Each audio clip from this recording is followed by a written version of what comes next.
You are now listening to the Brothers and Lovers Podcast. Welcome. Come on. Stand up, rise up, rise. What you gonna do about it? Get your mind up. How you gonna move about it? Get your shoulders right. And you get right to it, and we unite. Cause they gonna fight. Shall I stand by my brother's side? If he wrong, I should tell him why. Enter battle, we shall ride. Let the world feel our battle cry. Stand up, rise up, rise. What you gonna do about it? Get your mind up. How you gonna move about it? Get your shoulders right. And you get right to it, and we unite. Cause they gonna fight. Stand up, rise up. What you gonna do about it? Get your mind up. How you gonna move about it? Get your shoulders right. And you get right to it, and we unite. Yes. Welcome. I go by the name of City. I would like to welcome you to Brothers and Lovers Podcast, episode 24. Where I ask my panel of brothers to bring their love for their children, our love for our family, and our love for our community. Mix it with some passion, sprinkle some facts to the uncomfortable conversations. Right, we're going to be a man down today, so let's salute my brother Larry, who's not here with us. But on my panel, I got my brother Ron. What's going on, man? It's good to be here as always, man. It's a beautiful day. I'm doing well, and I'm looking forward to doing the show, man. God bless. Yes. All right, and also on my panel, I got my brother Harvey.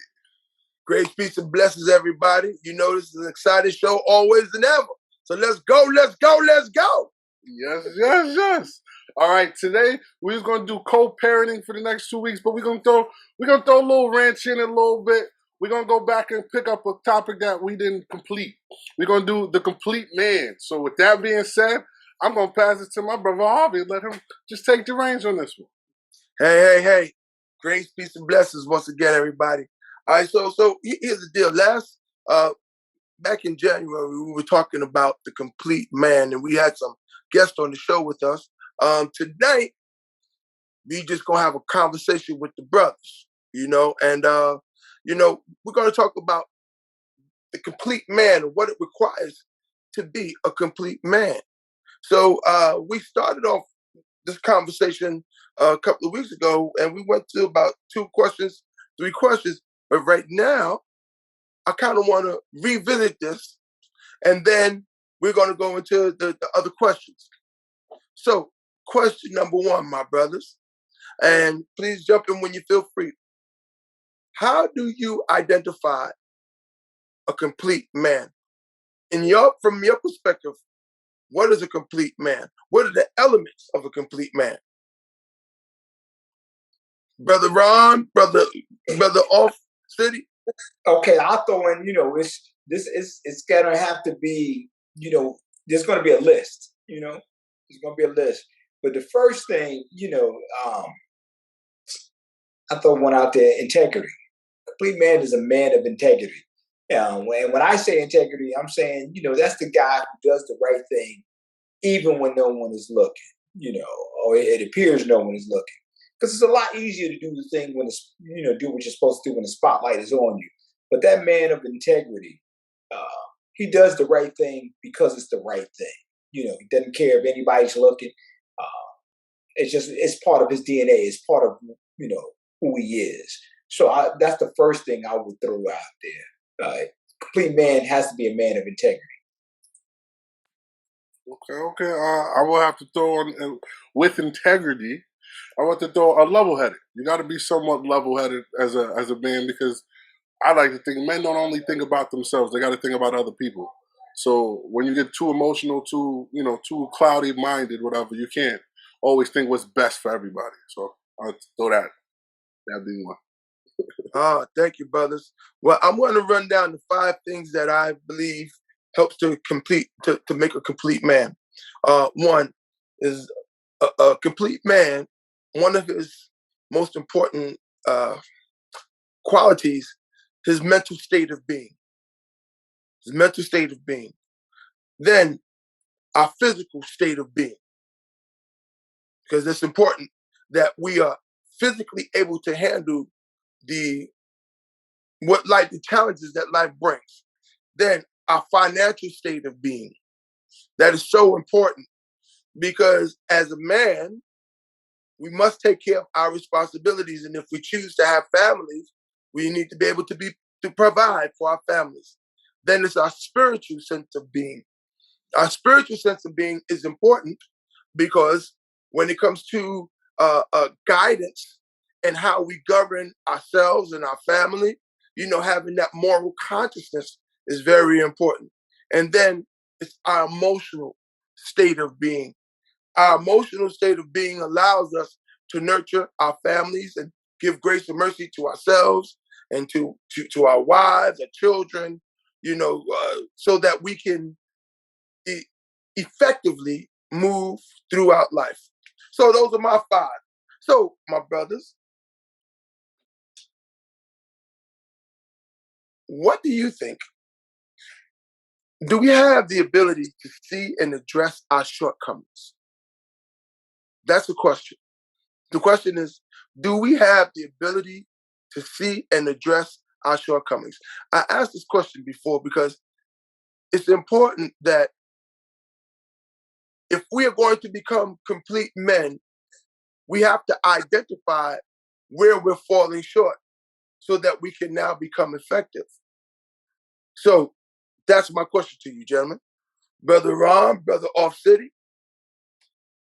I would even, the thing is, even if you can't identify it yourself, I guess you have to be mindful that maybe somebody can see something that you don't and be willing to take that as wise counsel. Oftentimes we can't see, the saying goes, you can't see the forest for the trees because you're within it. You're in the middle of it. So you're dealing with that. So you may not be able to see exactly what your shortcomings are. But we have to be wise enough to take good counsel from those around us. And then, so even if we can't identify it ourselves, that doesn't mean we can't address it if it's pointed out to us. So I think, to answer the question though, I think we do have the ability, but sometimes we can't. The ability is there, but just sometimes you can't because you just like, oh wow, I didn't realize that. But if someone points it out to you, you just have to be man enough or a strong enough person to take that constructive criticism or something, because a shortcoming is normally not something that we're happy about. Somebody giving you something that said, hey, you got to tighten up in this area. And our first instinct is often to get on the defensive. Who are you to tell me? Or that's not true. But if we can get past that initial maybe anger and recognize that maybe that criticism, or let's not even call it a criticism, that evaluation that somebody's given us is coming from a good place, and it's from a place of love, is a place of they want us to do better. And if we can see that, then maybe we can do something about it.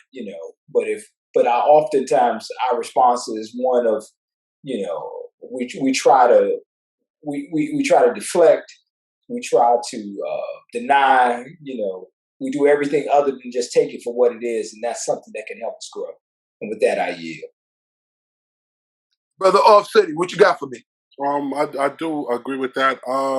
I do think we can, and I do think it's a maturity thing of actually seeing your shortcomings and fixing them. I think when you hit a certain maturity level, that's when you can, hey, I'm not too sharp there. Let me sharpen up there. But as Brother Ron was saying, I do agree.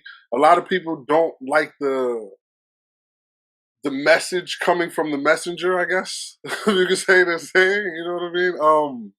So they won't listen, and they don't look at it as a message. And that's, I think, a lot of our issues is because we compare the negative, like, oh, well, I'm not that bad. If look over here, this person's doing worse than me, so why am I listening? But I do believe we can. But I do believe it's a maturity thing as well. So I have to go back to something that Ron said. So if we are not ready to receive wise counsel, it sounds like that's part of our ego getting away. The other part of that is this. How can we readily identify that we are receiving wise counsel from a person that is worthy of giving that counsel? Brother Ron. You know, I'm smiling. I'm smiling is because, and this may not be right. It may not be right, but I will tell you, I often evaluate who's giving me the information. And the reason I say that may not be right, because we know that you can learn something from everybody. But when it comes to certain things, I'm going to evaluate who's giving me that information. And if it's coming from somebody that I respect, someone that I recognize has been where I'm trying to go, then I'm definitely going to take that more readily than someone who I'm looking at and I'm going, man, your stuff is jacked up. You know what I mean? How you gonna tell me how to stay married when you've been divorced 10 times? You know what I mean? You haven't done it yourself. You can tell me what destroys a marriage. I will listen to you there. You know what I mean? But you can't tell me something that you don't know. I mean, let me change that. That's for me. That's the world according to Ron Crosby. You know what I mean? I'm not saying that's correct for everybody, but no. I mean, it's just like I'm not going to take financial advice from somebody who I had to loan $10 to last week. No, it's not happening with me. I mean, anybody who wants to do that, that's cool. It's like, yeah, man, what you really need to do is you really need to jump on, those cryptocurrencies. And I'm like, bro, you didn't have money to go to work last week. How you gonna tell me what I need to do financially? But on the same token, if you get a chance to sit down with, say, I don't know, we were talking before the call started, and we were talking about Jay-Z, and we were talking about money he makes, and the fact that he's achieved a lot of financial success. If that guy sit down and he's saying something about how to be successful as far as financially and in business, I'm listening. You know what I'm saying? I'm listening. I'm all in. Because this guy, he's achieved a measure of success that I would be more than happy to achieve. To get to that level. But that's why I was laughing. Because if you hadn't gotten it, you can't talk to me about it. And with that, I yield. Brother Off City, what you got for me, baby? Well, all I got is the same thing, really. It's just, usually, listen, if I can't see your track record, it's not really good, or you're not really going somewhere where I want to be, I'm not going to pay too much attention to what you say to me. It's not being mean, but it is being mean. It's like, you can know everything in the book and be telling me all the right stuff. Like, why you ain't trying to? Why you ain't doing it? Like I will take it if you let's say you come, hey, this is a get rich. Not even get. This is how you gonna do it. You got to go here, here, and here, and you're at the first stop. Then I'm like, I can see. Okay, let me see where he goes. Let me see how far this goes with him. But I'll listen. But if you're not even on the first step, then nah, I'm not involved. And it's funny, you say you'll listen, but as you get older, you even stop listening. You know what I'm saying? You're like, nah, bro, stop. You know what I'm saying? Or you politely, man, I'm out, man. Like if I'm somewhere and somebody is, quote unquote, dropping knowledge, and I'm like, I'm out, man. You don't even want to listen. Nah. Now, when I was younger, I would entertain it and be like, this guy's full of it, But then as you get older, you don't even be like, nah, man, I'm not. And the funny thing is, it seems that more often than not, the guy who doesn't have the credentials is the one who's doing all the talking. He never started a business, but he's going to tell you how to start yours. Yep. You know what I'm saying? He's never been married, but he's going to tell you what you need to do in picking out a wife. You know what I'm saying? How to make the marriage work. He's going to tell you all those things. And I'm like, dude, oh man, I wouldn't do that for my son. And there's no way. Hey, bro, you don't have a son. You don't have a have kid. never You were had a single for son. 20 years. What are you talking about? Get a What are girl you talking first. Now, fellas, see, I appreciate that. I appreciate that. Now, if that was the case, then I don't know if you guys ever read the book Rich Dad Poor Dad by Robert Kiyosaki. Yeah, Absolutely. Okay, so now here's the interesting thing. If you think about Rich Dad, Rich Dad was giving advice on stuff, but he wasn't actually rich at the time. But by their fruit, ye shall know them. Yeah. Now, what does that mean? What does that mean? That means that it is possible for someone to give good advice, even if they're not even taking that advice. The question is, will that advice stand up to the litmus test that we give it? And the litmus test is application. Now, why is that important? That's important because sometimes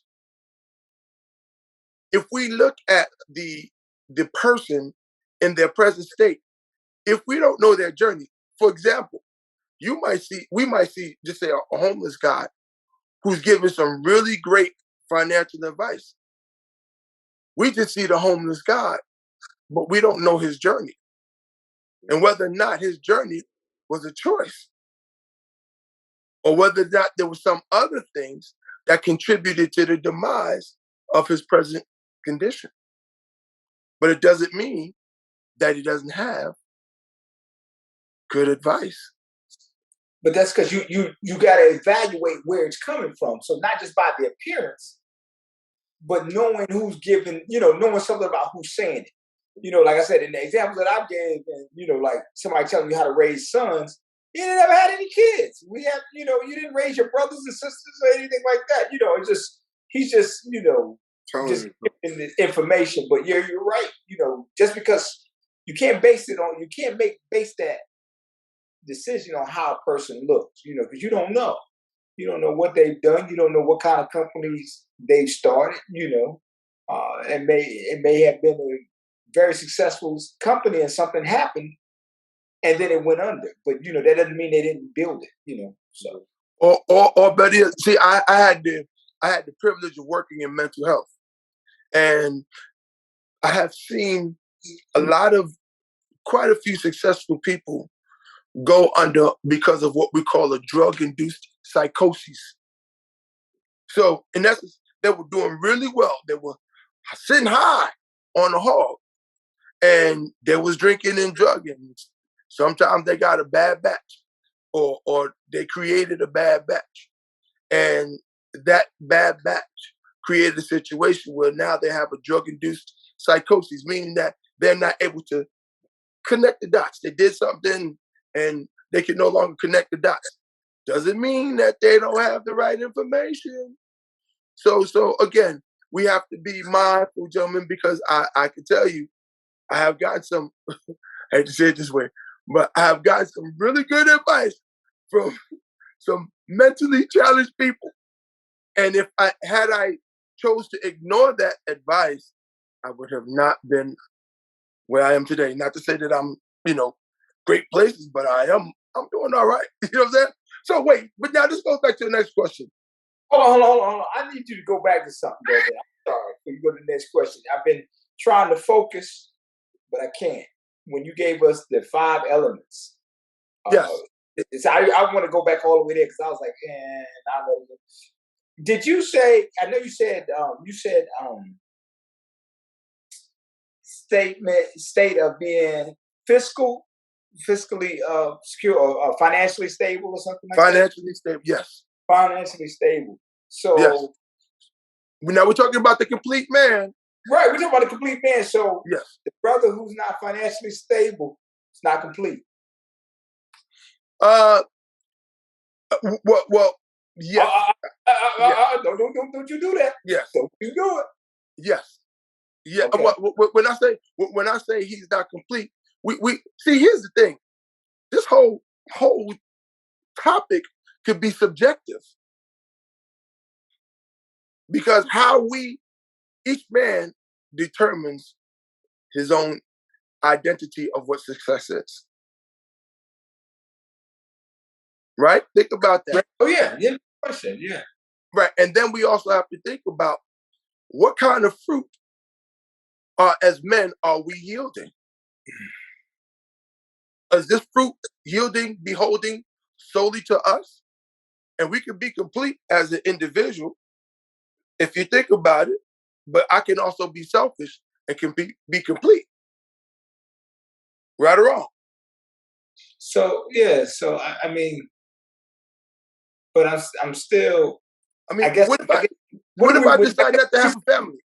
yeah. What is complete? I guess we got to go back. What, did we define what complete meant? There you go. We just because we may have different definitions, I guess. Right. There you go. Because complete is subjective. Yes. And this is why I said from my perspective. Okay, I got you now. From your perspective, I got you. From my perspective, I said, to be complete, you have to be mentally in place, physically in place, financially in place, spiritually, and emotionally in place. Right. You understand? See, so from my perspective, that's what it is. Now, for another man, it might be different. And then too, you not only do you do the definition of complete is subjective, but what the definition of every one of those elements, yes, subjective as well. Yeah, exactly. It's subjective because, let's say, financial stability. Your definition and this guy's definition probably not the same. You know what I mean? He's like, I'm good because I'm able to do X, Y, and Z. And you be like, no, that's not good because you're not leaving a legacy for your children's children. Yes. And so yeah, I got you. Okay. All right. But Brother Ron, but think about what you just said and think about some of the brothers out here who choose not to have children. Yeah. Does that make them any less complete? No. Right, exactly. Think about the brothers who choose not to have a wife.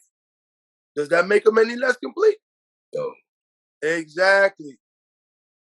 But if he has those things and he hasn't provided for them, that's the question. There you go. Now we're talking. So did I answer your question? Yeah, you did. Yeah, because that for you said, and you did say for me.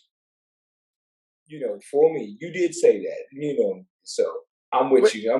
I'm sorry. But check it out. I also asked you. Oh yeah. What's your definition of a complete man? I asked Off City. What's his definition of a complete man?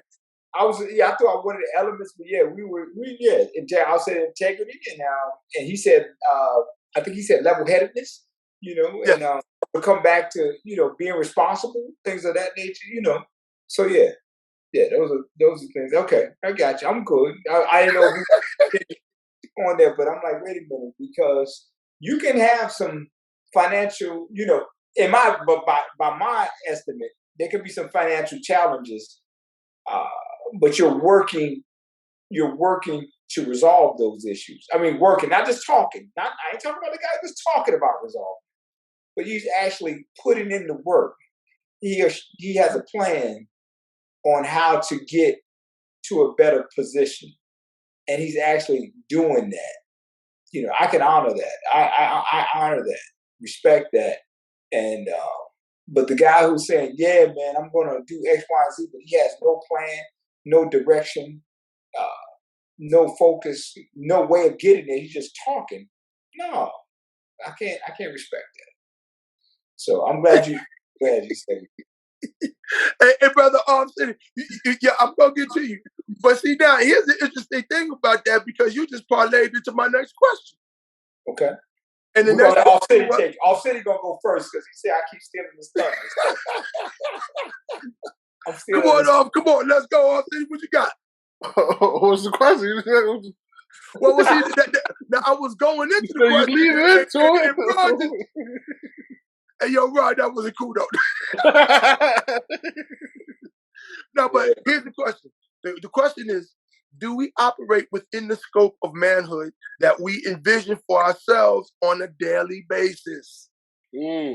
See, and that goes back to what you just said, Brother Ron. Oh yeah. Man. I believe most of us actually don't. We think we like, all right.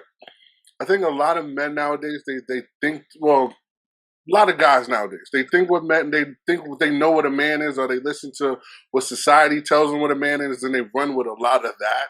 And that, I think, is a lot of our downfall, because society doesn't give us the best take on what a man is, if it makes sense. You know what I mean? Like, I look at it like, dang, I don't want to say the wrong word, but like a butch, a female that acts like a dude, she's taking all the negative examples of what a dude is. It's the same thing as when a man acts like a woman, he's taking all the traits the bad traits that a woman is. You know what I mean? Like, they're not taking any of the actual traits. You know what I mean? Like the what it takes to be the real sex, if it makes sense. I got you. Just out of respect for the LGBTQ community. That's I think that brother, off city, he said what he said, but he didn't mean it in the derogatory way. That's I'm trying to not say it right. So with all due respect to the LGBTQ community, we respect who you are, and we want to say we love you, and that's what it is. So and so it's interesting, because I think that even with and this is something else, with the LGBTQ community, we also have to look at, we have to respect their mindset, because I'm sure that if we were to have a show and ask them, how do you define LGBTQ, and what is, what's a person who operates within the LGBTQ community, I'm sure that they would have their own place of respect and order that we would have to acknowledge as well.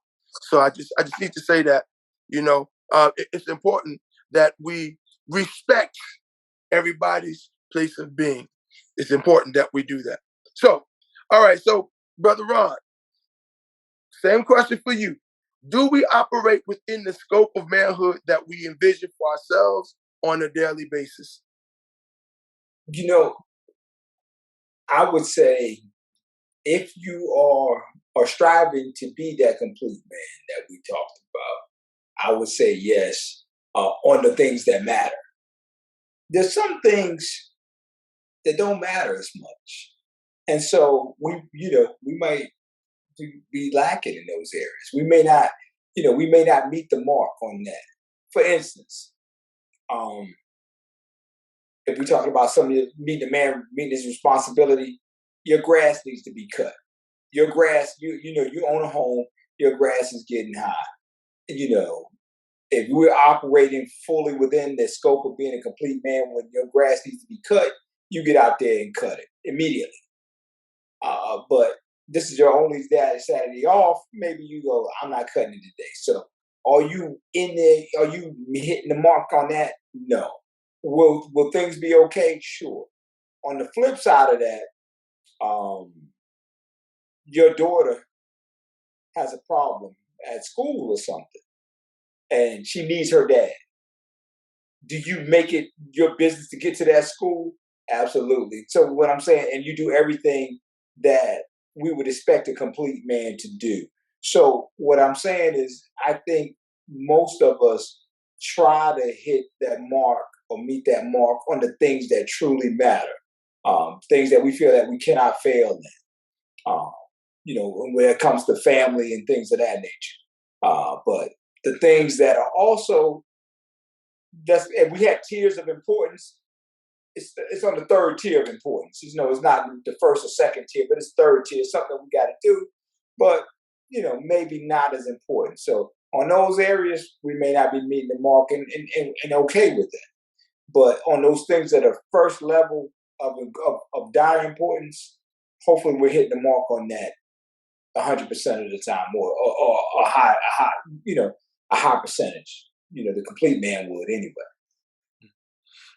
And Brother Ron, see, now you're going to make me go back to what you said.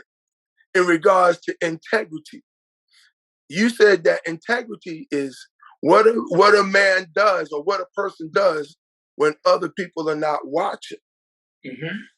So when we think about that and we think about what you just said, if you know you've fallen short and you just prioritize the tiers of importance, does that mean that we are okay with our shortcomings and willing to live with our shortcomings and say, hey, yo, it's just what it is? So I think. Oh, I'm sorry. No. I would say, I think you have to recognize that because you're one person, and sometimes there's a lot of things put on your plate.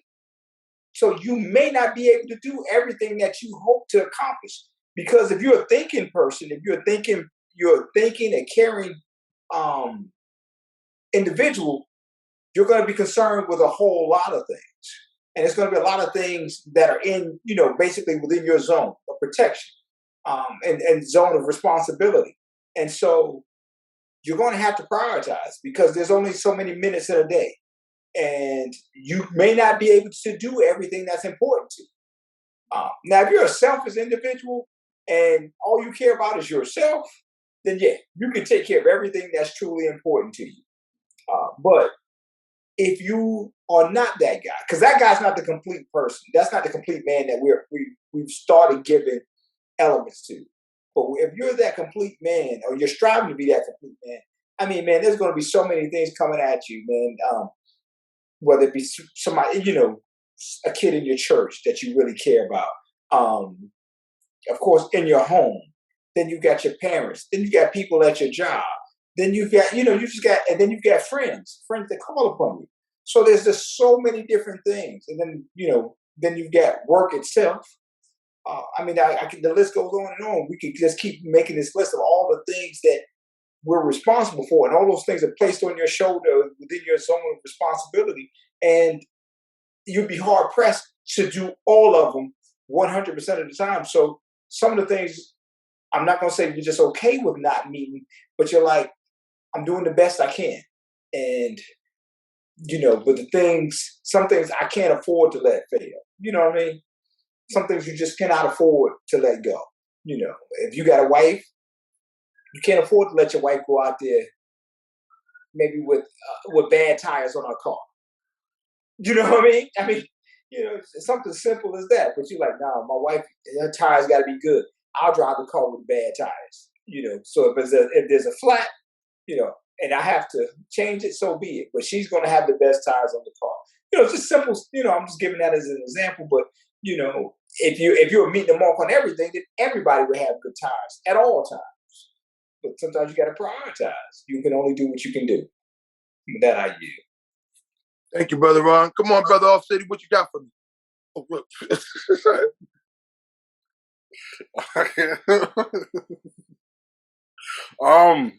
I basically said everything. He drink water like it's nothing. Like, yep, drop the mic.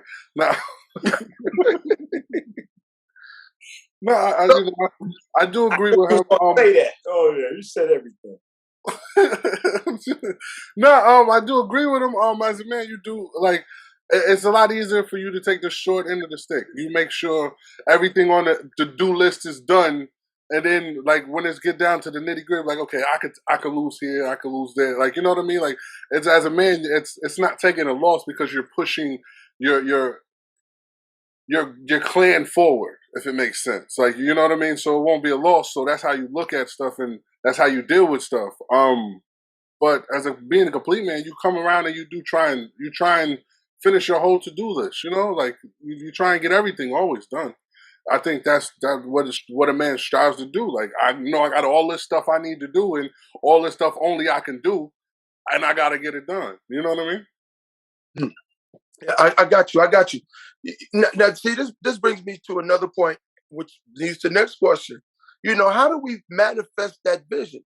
See, because now I appreciate what we're saying here. My question becomes, how many of the things are mandatory? When I say mandatory, like sometimes there are certain people that don't need the attention that we give them. They're going to always be our friends. They're going to always be our family members. But there are times when we initiate things because we feel that we have to be a caregiver in a responsibility that's someone else's. You see? And so therefore, as Brother Ron said, we got our friends, we got our job, we got, we got ourselves, we got our children, we got our wives, and do we do the people around us a justice when we're constantly allowing ourselves to take care of them versus them learning how to take care of themselves? And are we doing them an injustice if we're not giving them the space for them to be able to grow and take care of themselves? Come on, Brother Offcity, I'm gonna start with you on that question. I think a little bit of both. We are doing a disservice for not letting people do it, but I do feel like as being a man, you're a little selfish. You want to feel like you know what I mean? Like, I don't know about y'all, but when they come, hey, I need this jar opened up.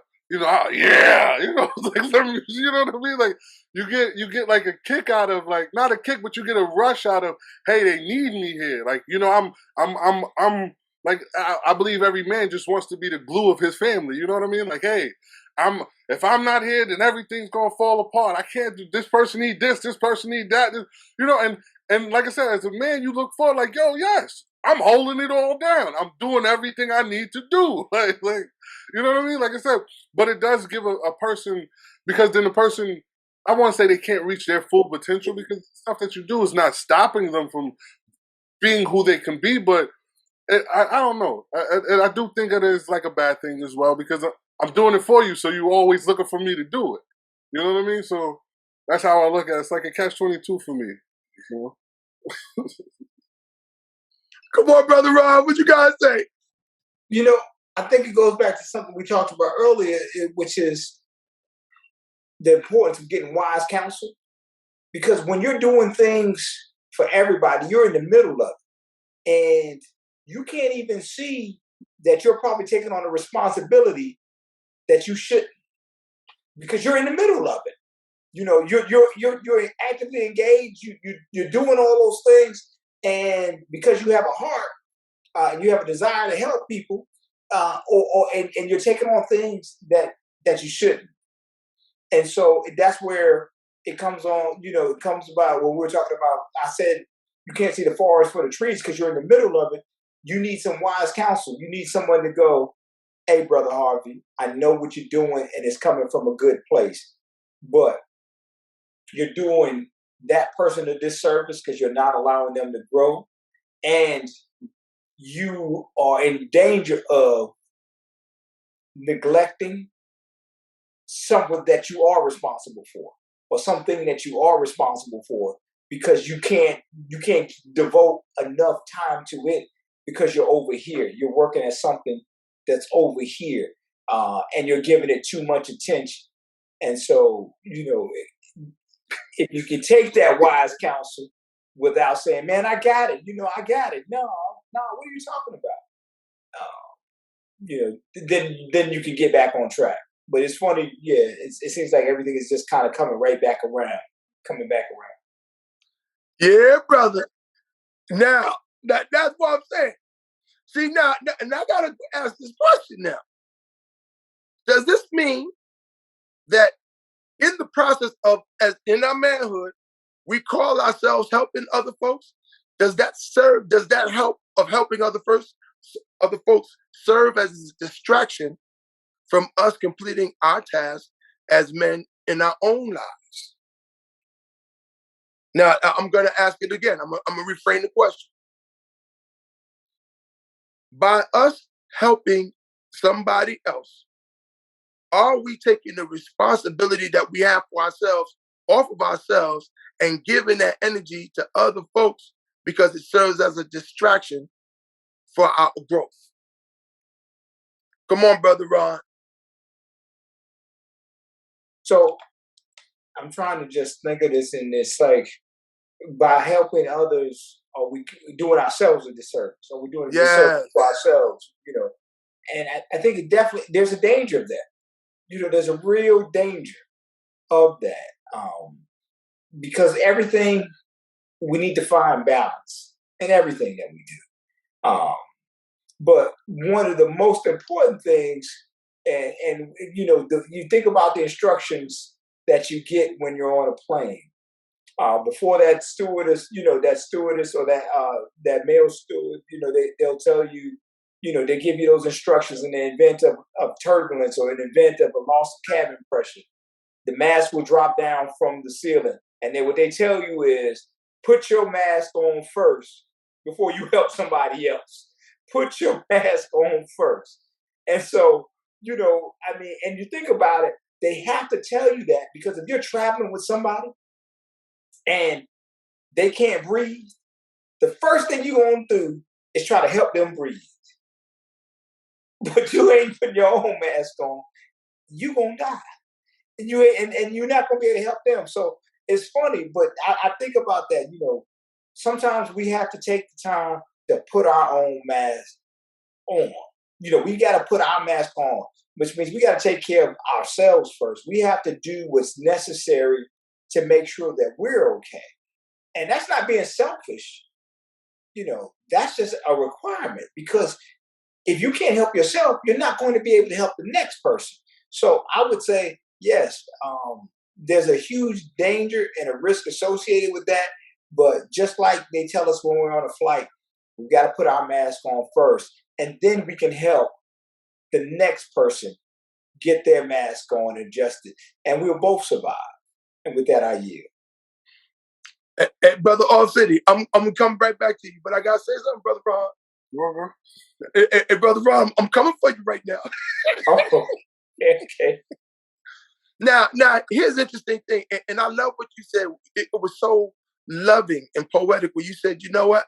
I want to make sure that my wife has a car and her tires are good, and I'll ride around with bald tires. Here's the interesting thing. And I know that this is a place that we aspire to get to. Why should my wife or I have to walk around or ride around on bald tires? See, because the thing is, if I'm in a position to give you nice tires, then I should be able to be in a position to give myself nice tires as well. Mm-hmm. Right? So, see, now there you go. There's that out. Now, here's the thing. Well, the operative word was should. Wait a minute. Now, here just goes back to the financial I was talking about. If I'm living within my means, that means I made a plan to provide for a family. So when I'm thinking about this, that means that I understand certain things are going to come up. Now, in reality, things come up unexpected. But when we are prepared financially, when we're prepared spiritually, when we're prepared emotionally, when we're prepared physically, when we are prepared, when we are prepared, even when those things up, we already had a plan in anticipation of things happening. Now, why is that important? That's important because a lot of times I think that as men, we don't teach our boys how to be prepared to be men, husbands, fathers, long before they get to that place. Some of us, we wait until that moment comes, and then we talk about, well, you should have this, that, and the other. But I think that rite of passage that we've been talking about many times, that between the ages of, I think from 6 months to maybe age 21, we need to be preparing our children with the idea of what it takes to be a good man, a good father, a good husband, a good person. That rites of passage is important. It's never late for any of us, but I believe that it's important that we strive for that. And on that, come on, brother Off City, what you got for me? Oh no, I I do agree. It should be a rite of passage, like you were saying. and I also do agree. It can be a hinder helping people out and about helping people instead of yourself. I can't really say nothing about that. I do agree it can be a hinder, but I do believe a lot of people. Well, as a man, that gives you boost to do your own thing if it makes sense. Like, you know what I mean? Like, I do believe as a man, he gets a kick out of, hey, I help. Just say I helped my daughter get through this situation over here. Now I could go over here and enjoy my life. Not enjoy my life, but like, say I got to go do the yard. Now I could go out here and do the yard feeling like little pep, like, hey, I helped my daughter out. Like you get a little pep in your step, making sure that like I would say, your clan is all good and make sure everybody around you, everybody who you love, everybody who loves you is straight. You move better. You know what I mean? Like, hey, I feel better. I feel good now. Like, you can't be taken down after helping one of your loved ones out. You know what I mean? Like, it's just a high that you can't come down on. With that idea. I thank you for that, Brother All City. Now here's my next question. Why is our manhood necessary? Why is our manhood necessary? Come on, Brother Ron, what you got for me? What do you mean? For an answer, I got to be clear. What do you mean? Why is it necessary that we be a man, or why? What do you mean? Why as man? Why is our being important to society in whatever capacity? Why is our manhood? Why is my person? This is a rhetorical question. Why is my manhood necessary for the people around me? I think, I think that the term that I used earlier was balance. I think that God had planned when He has a design for this world, for on a smaller scale for our city and even smaller for our community. And with that plan, He envisioned what each and every one of us would bring to the table. And so what I bring, my manhood, what I bring to my community, on a smaller scale to my family, is important for the growth and the survival of that unit. And if I fail to do that, then there's going to be a hindrance. There's going to be a lack of growth. There's going to be a lack of progression, because I haven't brought what was necessary. Because I think that God planned and intended for each and every one of us to get to a certain point and bring certain things. And the problems come in when we're not there. It's just like, when you have a plan for a man and a woman get together and have a child, there's a plan, there's an idea that if they are together as this unit, then they will be together, they will be able to provide what is necessary for that child to grow and thrive in a great environment. But when one of us is not there, then it becomes a problem for the child. And unless they're able to kind of basically go to plan B, then that child will suffer. But if they go to plan B, which means, hey, I'm not there as X, which would have been ideal, but I'm able to make up for that shortfall by going plan B, which means, no, I'm not living in the house, but I'm still present. I'm still present. I'm still doing schoolwork with them. I'm still going to parent conferences. I'm still nurturing that child each and every day, whether it be over the phone, whether it be over visits. So you're figuring out a way to make sure that your presence is still felt in that child's life. And so that child continues to thrive and grow. So that I said that because I believe it's the same way with all of us. If our presence is necessary for the world, and when I say the world, let's go all the way down from our family, our community, our city, for everything to grow the way and move the way it's supposed to be. And if something is out of place, then it prevents it. There's a hindrance. That idea. Come on, Brother Off City, what you got for me? I do agree. I think life is a dance, the best way to put it. and my masculinity goes with femininity, and it's a perfect dance that they do. Basically, what I forgot where I heard it from, but a man is supposed to a woman is supposed to bring softness to a man, and a man is supposed to bring reality to a woman, if it makes sense. I thought that makes the perfect sense, like the yin and the yang going together, and that's what I personally believe as just humans that we need. Like, a woman is not happy if she's not in her feminist. A man is not happy if he's not in his masculine. So, you know what I mean? I think that's where I think they both go hand in hand. So we both need them in the community. We need them in the world. Like, probably back in the days, I'm talking about when we was hunting gather. The women didn't go hunt because they weren't tough enough to go kill a lion or kill a, you know what I mean? Not meaning like physically, but to take another being for beings to eat off of, that takes a toll. And a woman, she shouldn't be able, she shouldn't be mentally okay with that, if it makes sense. Like a man, he shouldn't be, I wouldn't say mentally, but he shouldn't be okay with like doing, this sounds crazy, but he shouldn't be okay with like doing like nails and stuff like that. Like, not meaning he can't, but it's just like, I should be more over here. You know what I mean? Like, it's just what I personally feel. People in their roles, they feed off each other. That's it. Hey, listen, Off City, you talk about gender roles, and we're entering a society where folks feel like we're entering gender neutrality. Everybody has a right, unfortunately, and maybe fortunately, everybody has a right to do what they feel that they can do it, and it's okay. In the same sense, I agree with you.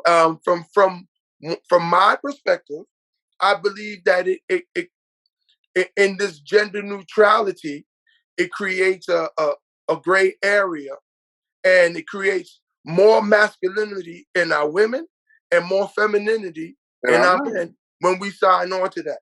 Now, I'm going to answer that question. Why is our manhood necessary? Okay, so and we got a few minutes. I'm just going to make this quick. So yesterday, I took my little man. We went to the Sky Zone. I'm not plugging a company, but we went to Sky Zone. There's a lot of children there at the Sky Zone, and I noticed that even though not a lot, but there were quite a few parents there, they were not involved. So me and my little man, we went on the trampoline, and I noticed that everywhere we went, these kids just wanted to be in that space. And I'm saying, like, at first I got annoyed about it, and then I realized something. Wait a minute. These kids are seeing, just say, a father working with their son. There were fathers in the spot, but they were all standing on the side. And what I've learned is that our children desire interaction. Our children desire leadership.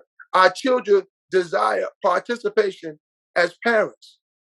And so our manhood is necessary because it brings that nurturing that a woman can't give. It brings that nurturing that a friend can't give. It brings that nurturing that children can't give to each other.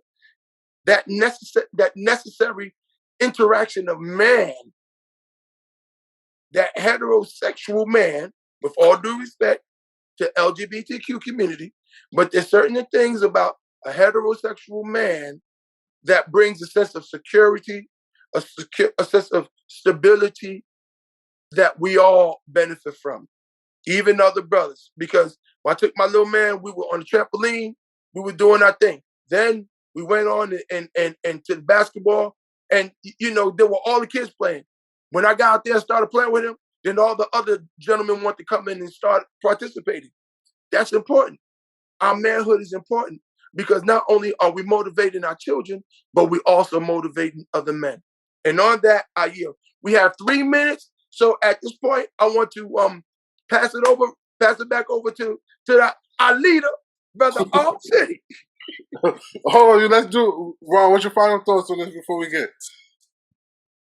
Oh man, this was awesome discussion. But I wish we had more time because I was going to hit hard with he was talking about the planning and everything, and he was talking about my tires and my wife's car, and if I and I should be able to get both. And in a sense, I agree with you. But the thing that we always have to remember is, despite whatever our plans are, life happens, and there are things that happen.